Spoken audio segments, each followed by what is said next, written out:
श्री गुरु चरण सरोज रज निज मन मुकुर सुधारि। वरणहु रघुबर बिमल जस जो दायक फल चार। बोलिए सियावर रामचंद्र की जय। सिय राम मैं सब जग जानी, करऊँ प्रणाम जोर जुग पानी। आइए, ये जो लंका पर विजय है, ये जो विजयादशमी मनाई जाती है, दशहरा मनाया जाता है, इसका अर्थ क्या है, इसका तात्पर्य क्या है, उद्देश्य क्या है मनाने का। हमारे देश में जो बड़े व्यापक पैमाने पर मनाई जाती है, इसका मूल तत्व क्या है, दर्शन क्या है। देखिए, ये कोई बहिरंग विजय नहीं है और ये भी नहीं है कि एक देश ने दूसरे देश को पराजित किया, एक जाति ने दूसरी जाति को पराजित किया, एक व्यक्ति ने दूसरे व्यक्ति को पराजित किया। ये नहीं है।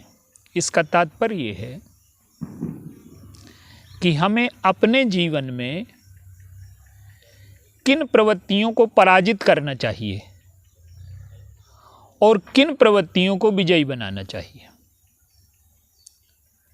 जो लंका की प्रवृत्तियां हमारे जीवन में हैं, जो लंका का जीवन दर्शन है, हमें उसे अपने जीवन में परास्त करना है। क्योंकि वो प्रवृत्तियां, वो दर्शन, वो विचारधारा अगर हमारे जीवन में रहती है तो हमारा जीवन दुख की ओर जाएगा, अशांति की ओर जाएगा, तनाव की ओर जाएगा, पीड़ा की ओर जाएगा। और केवल हमारा जीवन नहीं, हमारे साथ जितने लोग जुड़े हैं और उससे प्रकृति का वातावरण भी क्षुब्ध होगा। देखिए, एक है दृश्य जगत, एक है अदृश्य जगत। घटनाएं अदृश्य जगत में घटती ही यहाँ दिखाई देती हैं। तो जो हमारा मानसिक जगत है वो अदृश्य जगत है और वो एक दूसरे अदृश्य जगत से प्रभावित है। तो इस स्थूल जगत में जो घटनाएं घटती हैं वो बहुत देर में घटती हैं, बहुत बाद में घटती हैं। एक दृष्टांत से आप समझिए, हमारा किसी से विवाद हो गया तो मन में हमने गांठ बांध ली, उसने भी गांठ बांध ली, और वो जो मन में युद्ध चलता रहा सालों, उसको किसी ने नहीं देखा। एक दिन वो प्रत्यक्ष मारपीट में बदल गया तो उसको लोगों ने देखा। तो मारपीट की घटना उस दिन नहीं शुरू हुई जिस दिन लोगों ने देखा। मारपीट का बीज उस दिन पड़ गया जिस दिन विवाद हुआ था। तो ये जो विजय है, ये इस रूप में नहीं है कि किसी जाति ने, किसी देश ने, किसी व्यक्ति ने किसी दूसरे व्यक्ति को पराजित किया। ये जो पराजय है, ये विचारधारा की है, ये दर्शन की है, ये सिद्धांत की पराजय है। और ये पराजय क्या है? लंका का दर्शन, लंका की विचारधारा, रावणत्व क्या है। रावणत्व के कई बिंदु हैं, पर 2-3 बिंदुओं पर आज हम विचार करते हैं। रावण 4 रूपों में जन्म लेता है। भगवान के जन्म अवतार के पहले रावण के 4 जन्मों की कथा है। प्रताप भानु महत्वाकांक्षा के अतिरेक की वजह से स्वयं को बड़ा बनाकर और दूसरों को छोटा बनाने के चक्कर में रावण बन जाता। हमारे जीवन में यदि स्वयं की श्रेष्ठता स्थापित करना है और दूसरों को छोटा बनाना है, तो अगर हम इस मार्ग पर चल चुके हैं तो लंका का जीवन दर्शन हम अपना चुके हैं। दूसरी विचारधारा क्या है? रुद्रगण रावण बन गए। रुद्रगण कौन है? जो दूसरों के दोषों पर हंसते हैं। नारद के पतन पर प्रसन्न होकर के नारद के बंदर रूप को देखते हैं और प्रसन्न होते हैं। जो दूसरों के दोषों को देख करके प्रसन्न हो रहा है, वो रावणत्व की दिशा में चल चुका है। हमारे जीवन की प्रवृत्ति यह है कि हम अपने दोषों को नहीं देखते। हमारे जीवन में एक सूक्ष्मदर्शी है, दूसरे के दोषों को हम 1000 गुना बढ़ा करके देख लेते हैं। जैसे रक्त में कीटाणु होते हैं तो वायरल फीवर हो गया तो उसमें अगर वायरस हैं तो सूक्ष्मदर्शी देख लेता है, सामान्य रक्त तो एक जैसा दिखाई देगा। तो इसी प्रकार से हमारे अंदर जो दूसरे के दोष दर्शन की प्रवृत्ति है वो 1000 गुना हम बढ़ा करके देख लेते हैं। और अगर हमारे अंदर ये प्रवृत्ति है तो रुद्रगण जैसे रावण बने वैसे हम भी रावण बनेंगे। ये रावणत्व की ओर जाने का मार्ग है। और जालंधर रावण बनता है। धर्म से प्राप्त शक्ति को यदि हम अधर्म के संरक्षण में लगा देंगे तो हम रावणत्व की ओर चल चुके। चौथा रावण बनने का कारण क्या है कि जय विजय वैकुंठ के द्वारपाल हैं और उनके मन में कुंठा आ गई, तुलना आ गई कि क्या हम वैकुंठ के जो अधिपति हैं वही हमारा रूप है, वही हमारा आयुध है, वही सारी चीज़ें हैं। तो उनके मन में एक कुंठा आ गई, तुलना आ गई। तो जब हमारे मन में कुंठा आ जाती है, दूसरों से हम तुलना करने लगते हैं, तो हमारे अंतःकरण में रावणत्व प्रवेश कर जाता है। तो कुंठा की प्रवृत्ति, अधिकार के दुरुपयोग की प्रवृत्ति, ये रावणत्व के कारण हैं। तो भगवान के जन्म अवतार के पहले जो रावण की 4 जन्मों की कहानी है, तो हमें ये देखना है कि हमारे जीवन में वो रावणत्व तो नहीं है। और ये रावणत्व के बीज हैं चारों। और रावण कौन है? रावण वो है जिसके जीवन में 2 चीजें प्रमुख हैं। एक तो वासना पर नियंत्रण की आवश्यकता वो नहीं समझता। शक्ति है, सामर्थ्य है, तपस्या है, योग्यता है, पुरुषार्थ है, लेकिन उसका प्रयोग वो दूसरों के उत्पीड़न के लिए करता है और स्वयं के भोगों की निर्बाध पूर्ति। तो जब हम वासना पर नियंत्रण नहीं लगाते, तो आप मान लीजिए कि अगर हम वासना पर नियंत्रण नहीं लगा पा रहे तो हम लंका के निवासी हैं। और देखिए, वासना में व्यक्ति से गलती हो जाती है, पर अगर अहंकार ना हो तो हमें समझ में आ जाएगा कि हमारे अंदर वासना का दोष है। और अगर अहंकार हो गया तो हमें ये समझ में ना आएगा कि ये वासना का दोष है। तो रावण में वासना पर वो नियंत्रण नहीं लगाता और अहंकार इतना अधिक है कि उसे अपनी त्रुटियां दिखाई नहीं देती। तो जो वासना पर नियंत्रण लगाना नहीं जानता वो भी लंका का निवासी है। जिसे अपनी त्रुटियां नहीं दिखाई देती वो भी लंका का निवासी है। और जो दूसरों का उत्पीड़न कर रहा है वो भी लंका का निवासी है। और लंका का निवासी कौन है? जो दूसरों में भेद पैदा करने में कुशल हो जाए। रावण क्या करता है कि अपनों को पराया बना लेता है और जो पराये हैं उनके बीच में भी दूरी पैदा करने की कोशिश करता है। अपने बड़े भाई से लंका छीन लेता है, छोटे भाई को लात मार करके निकाल देता है। ये अपनों को पराया बनाने में निपुण है। और भगवान राम और सीता पराये हैं तो उनके बीच में भी दूरी पैदा करने की कोशिश करता है। तो जो दूरियां पैदा करने की कोशिश कर रहा है अपनों के बीच में, परायों के बीच में, वो स्पष्ट रूप से लंका का निवासी है। तो आप इन प्रवृत्तियों को उठा करके देखो कि हमारे अंदर कोई ऐसी प्रवृत्ति तो नहीं है। और अगर ये प्रवृत्तियां हमारे अंदर हैं तो फिर हमें इन पर विजय पाने की आवश्यकता है। और इन प्रवृत्तियों पर विजय कैसे पाएं?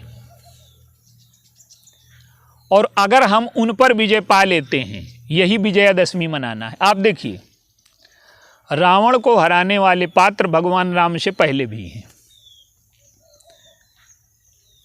बाली ने रावण को हरा दिया, सहस्त्राबाहु ने रावण को हरा दिया, बलि ने रावण को हरा दिया। तो रावण की जो पराजय है उसका अर्थ क्या है? बलि ने रावण को हराया, बाली ने, और रावण का मित्र बन गया। रावण के जो आचरण हैं वो बाली में आ गए। सहस्त्राबाहु कौन है? उसने रावण को हरा दिया लेकिन रावण की वास्तविक पराजय क्या है? ये सहस्त्राबाहु और बाली ने जो रावण को हराया, ये रावण नाम के व्यक्ति को हराया था। और भगवान राम ने जिस रावण को हराया, वो रावण नाम के व्यक्ति को नहीं हराना चाहते। जो विचारधारा, जो दर्शन, जो मनोभाव रावण के द्वारा प्रचारित हुए हैं और जिसके द्वारा समाज पीड़ित हो गया है, पद्दलित हो गया है, उस विचारधारा को हराना है। रावण में क्या है? तपस्या है, पुरुषार्थ है, योग्यता है, पांडित्य है।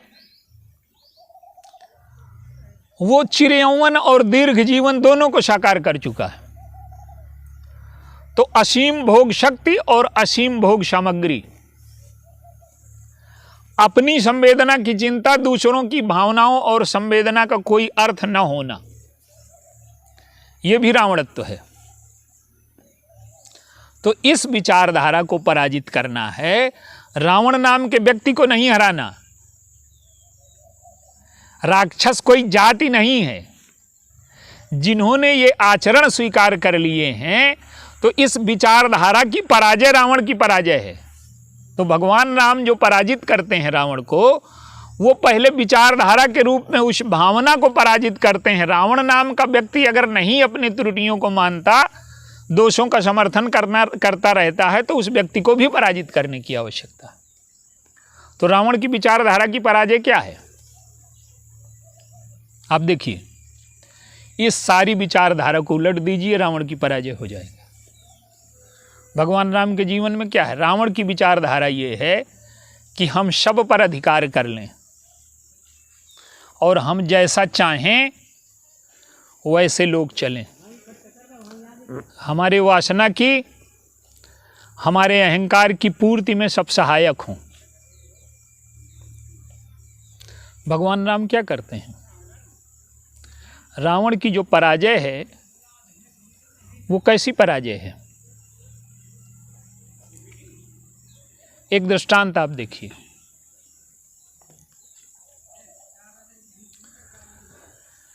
व्यूह रचना जो की जाती है, उस व्यूह रचना का अर्थ क्या है? कि हम पहले शत्रु की शक्तियों को समझें, उसकी दुर्बलताओं को समझें, फिर अपनी शक्ति को समझें, अपनी दुर्बलताओं को समझें, इसके अनुसार व्यूह रचना करें। भगवान राम जब लंका भेजते हैं हनुमान जी को, तो हनुमान जी मच्छर के समान छोटे होकर के जा रहे हैं और पकड़ लिए गए। और रावण के 2 गुप्तचर भगवान राम की सेना में 3 दिन तक रहे, उन्हें कोई जान नहीं पाया। तो रावण की जो सुरक्षा व्यवस्था है वो सुदृढ़ है, और भगवान राम की सुरक्षा व्यवस्था जो है वो कमजोर है। लेकिन अत्यधिक सजगता जो है वो कायरता और भय की वजह से आती है। भगवान राम की जो विजय है वो शस्त्रों की विजय नहीं है, वो विचारधारा की विजय है।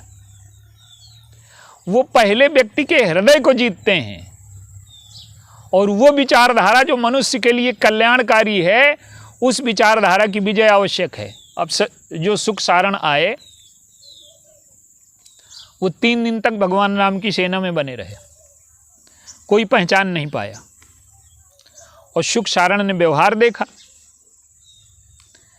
कि कैसा व्यवहार है, कैसे शरण में लिया गया, विभीषण की कैसे बात मान ली गई। अब आप देखिए, शत्रु का छोटा भाई है। रावण सोचता है कि ये यहाँ से निष्कासित कर दिया जाएगा, वहाँ भरोसा नहीं किया जाएगा, तो दोनों ओर से ये तिरस्कृत होकर के नष्ट हो जाएगा। लेकिन भगवान राम ने विभीषण को शरण में लिया। शरण में क्यों लिया? जो लंका की विचारधारा का विरोधी है। लंका की विचारधारा क्या है? दूसरे की स्त्री का हरण वो अपराध नहीं मानती। तो जो दूसरे की स्त्री के हरण को श्रेष्ठ मानता है, ये लंका की विचारधारा है। दूसरे की वस्तु को छीन लेना, ये लंका की विचारधारा है। दूसरे को नष्ट कर देना, ये लंका की विचारधारा है। जय जय देश धेनु दुज पावहु, नगर गांवपुर आग लगावहु। जो हमें पसंद नहीं है उसे हम नष्ट कर देंगे, और जो पसंद है वो छीन लेंगे। ये लंका की विचारधारा है। इस विचारधारा की पराजय आवश्यक है। अब सुख सारण आए, उन्होंने भगवान राम का स्वभाव देखा। अब वो तुलना करने लगे कि रावण का व्यवहार कैसा है और राम का व्यवहार कैसा है। उन्होंने राम के हृदय की उदारता देखी, उनकी विशेषता देखी, और उनका हृदय सरल हो गया, हृदय में मिठास पैदा हो गई, और उन्हें दोनों के चरित्र में अंतर समझ में आने लगा। तो उनका प्रकट बखान ही राम शुभाऊ, और अति सप्रेम गा बिसर दुराऊ। राम के स्वभाव का वर्णन कर रहे हैं, और इतना प्रेम पैदा हुआ कि जो दुराव था, जो कपट था, वो मिट गया। अब जब कपट मिट गया तो उनका स्वरूप प्रकट हो गया, पकड़ लिए गए, बंदरों ने पकड़ लिया। अब सुग्रीव को बदले की राजनीति सूझी। हनुमान जी को आग लगाने को कह रहे थे, पूंछ काटने को, तो इनके नाक कान काट ले। भगवान राम की विचारधारा बदले की विचारधारा नहीं है। बदले की विचारधारा भगवान राम की विचारधारा नहीं। मनुष्य प्रतिक्रिया से, बदले की भावना से प्रभावित होता है, और जो बदले की भावना से युद्ध करता है वो राम का युद्ध हो ही नहीं सकता। भगवान राम का जो युद्ध है वो चिकित्सक की भावना है कि अंग भले काटना पड़ रहा है मजबूरी में, लेकिन उसके मूल में सद्भावना है। अगर ये अंग सड़ गया है, इसे न काटा जाएगा तो पूरे शरीर को नष्ट कर देगा। यद्यपि वो चाहता है कि बिना अंग काटे मरीज स्वस्थ हो जाए, लेकिन कभी आवश्यकता पड़ी तो काटना भी पड़ सकता है। तो वो चिकित्सक की विचारधारा है। दूसरे के प्रति द्वेष नहीं है, दूसरे के प्रति करुणा की भावना है। जो डॉक्टर ऑपरेशन करता है, हाथ काट देता है, तो उसके अंदर विचारधारा करुणा की है। वो स्वस्थ देखना चाहता है, मजबूरी में उसे हाथ काटना पड़ रहा है। तो ये जो विचारधारा है, तो लंका का जो युद्ध है वो बदले का युद्ध नहीं है। वो तो रावण को भी बचाना चाहते हैं। तो लंका का जो लंका का युद्ध है भगवान राम का, वो स्वस्थ, प्रत्येक व्यक्ति को स्वस्थ बनाने का, दुर्गुणों की पराजय। रावण के द्वारा जो विचारधारा दुर्गुणों के समर्थन में खड़ी कर दी गई है, स्वार्थ के समर्थन में खड़ी कर दी गई है, उस विचारधारा को पराजित करना है। और उस विचारधारा को पराजित करने का मूल सूत्र क्या है? सुख सारण ने भगवान राम की सरलता देखी, अच्छाई देखी, उनका हृदय बदल गया। जब सुग्रीव ने कहा कि इनके नाक कान काट लो, तो वो कहते हैं कि जो हमारे हर नाशा काना ते ही कौशलाधीश कयाना। जो हमारे नाक कान काट लेगा उसे भगवान राम की शपथ है। लेकिन राजनीति में वचनों का कोई मूल्य नहीं होता। लक्ष्मण जी ने देखा तो बुलाया, इधर आओ, उनको छुड़ा दिया।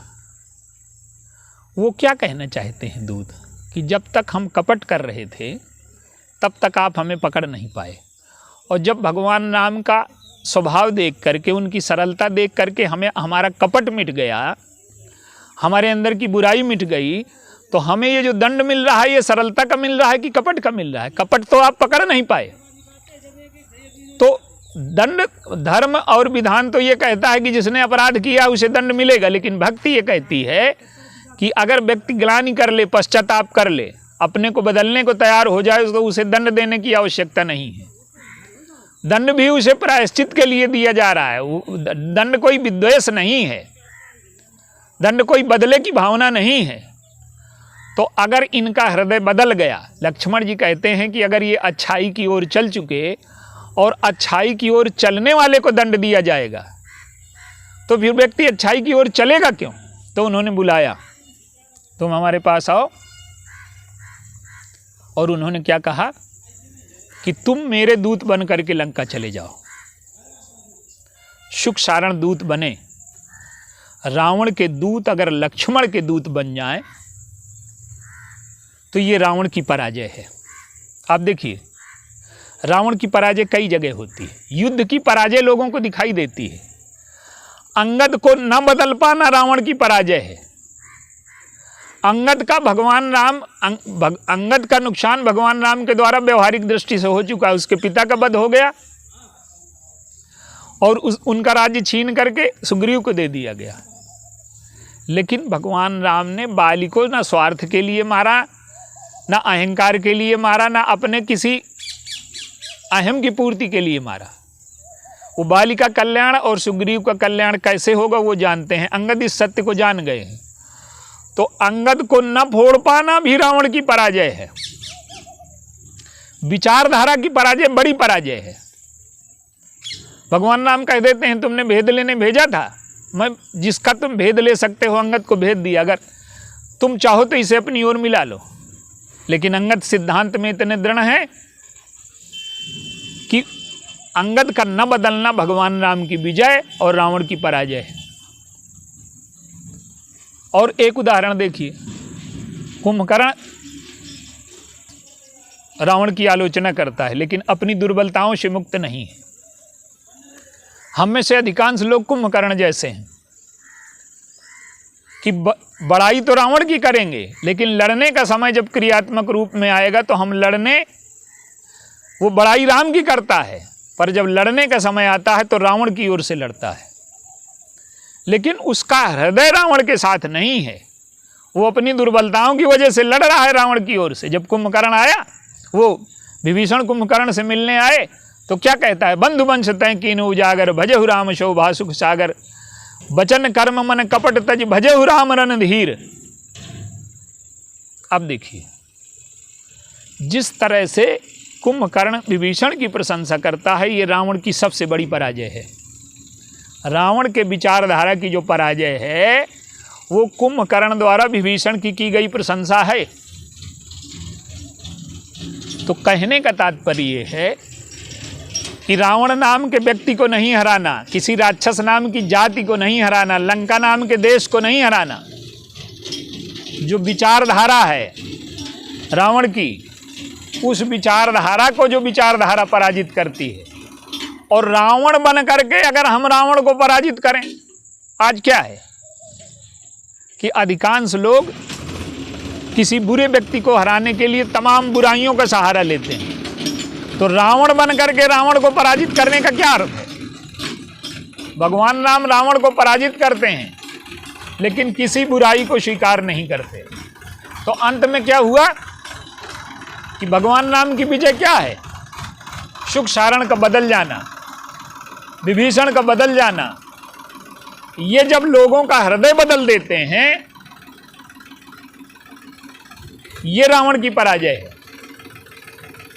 तो हृदय का बदल देना, हृदय का अच्छाई की ओर चल देना, ये रावण की पराजय है। तो शुक सारण लक्ष्मण जी के दूत बन गए, और जो काम हनुमान जी ने किया उससे किस कम काम लक्ष्मण जी के दूतों ने नहीं किया। वो गए तो रावण ने पूछा कि जिसने लंका जलाई थी वो बंदर, उस बंदर का क्या नाम है? ये जो तुमने नाम बताए, दुबिध मयंद नील नल अंगद गद विकटास, दधमुख के हर निसठ सठ जामवंत बलरास, इनमें से कौन है वो बंदर जिसने लंका जलाई? तो वो कहते हैं कि हम बड़े बड़े योद्धाओं का नाम पता करके आ गए, और हमने जो है जय पुरदहेव हतेव सुतोरा और शकल कमिन महते बल थोरा। अब लंका में आतंक फैल गया कि जिसने लंका जलाई है वो सबसे कमजोर है। तो आतंक पराजय का पहला चिन्ह है। तो रावण नाम के व्यक्ति को हराना, किसी देश को हराना, किसी जाति को हराना, ये विजयादशमी का पर्व नहीं है। विजयादशमी का पर्व है कि हम अपने अंतःकरण की बुराइयों को जीत लें पहले, और फिर अगर समाज में अन्याय और उत्पीड़न फैलाने वाले लोग हैं तो रावण बनकर के रावण को नहीं हराना, राम बनकर के रावण को हराना है। हमारा हृदय शुद्ध हो, पवित्र हो, हमारी जो विजय है न वो स्वार्थ की हो, न द्वेष की हो, न बदले की हो। वो विजय जो है वो चिकित्सा जैसी हो। दंड जो है वो चिकित्सा का रूप ले ले कि सामने वाले की स्वस्थता जब उद्देश्य होता है तो ऑपरेशन भी अच्छा होता है। तो लंका का जो युद्ध है वो ऑपरेशन है, उसमें सद्गुणों की विजय हो जाए, दुर्गुणों की पराजय हो जाए और पूरा समाज स्वस्थ हो जाए। पूरे समाज के स्वस्थ होने का अर्थ क्या है कि रावण की विचारधारा पराजित हो जाए, लोगों को छोटा बनाना, लोगों का उत्पीड़न करना, लोगों के भोग को छीन लेना। देखिए, कामी अपने सुख के लिए दूसरों का भोग छीन लेना चाहता है और लोभी अपने लोभ के लिए दूसरों को दरिद्र बना देना चाहता है। तो पहली विचारधारा मंथरा की है, अपने लोभ की पूर्ति के लिए दूसरे को दरिद्र बना देना। तो लंका जो अयोध्या की विचारधारा है ये मंथरा की, इसे भी पराजित करना है। और लंका की जो विचारधारा है, कामी अपने भोग के लिए दूसरों का भोग छीन लेना चाहता है। तो भोग को भगवान राम ने तपस्या से पराजित किया, लोभ को वैराग्य से पराजित किया। तो हम अपने अंतःकरण के विकारों को जीतें, यही लंका के युद्ध का अर्थ है। विभीषण कहते हैं कि रावण के पास इतनी सेना है, इतने साधन हैं, आपके पास तो कुछ है नहीं। तो भगवान राम कहते हैं कि महा अजय संसार रिपु और जीति सकै सो वीर और जाके असरथ होई दृढ़ सुनहु सखा मति धीर। तो धर्मरथ के सारे जो सद्गुण हैं, अब उनकी व्याख्या आज संभव नहीं है। तो जब हमारे अंदर सारे सद्गुण आ जाएं और जीवन से सारे दुर्गुण मिट जाएं, लंका की विजय क्या है कि सारे दुर्गुण मिट गए और जो सद्गुण मार दिए गए थे वो उनको अमृत बरसा करके जीवित कर दिया गया। तो हमारे अंदर सद्गुण सारे उपस्थित हो जाए और दुर्गुण मर जाए, ये लंका की विजय है और यही विजयादशमी है। तो विजयादशमी का तात्पर्य है हम अपने दोषों को, अपने बुराइयों को, अंतःकरण की बुराइयों को नष्ट करें। और जब हम अपने अंतःकरण की बुराइयों को नष्ट कर लें, इसके बाद समाज में जो विचारधारा प्रचारित हो रही है दुर्गुणों के समर्थन की, वो जो है समाप्त हो जाए। ये विजयादशमी है, यही दशहरा है। बोलिए सियावर रामचंद्र की।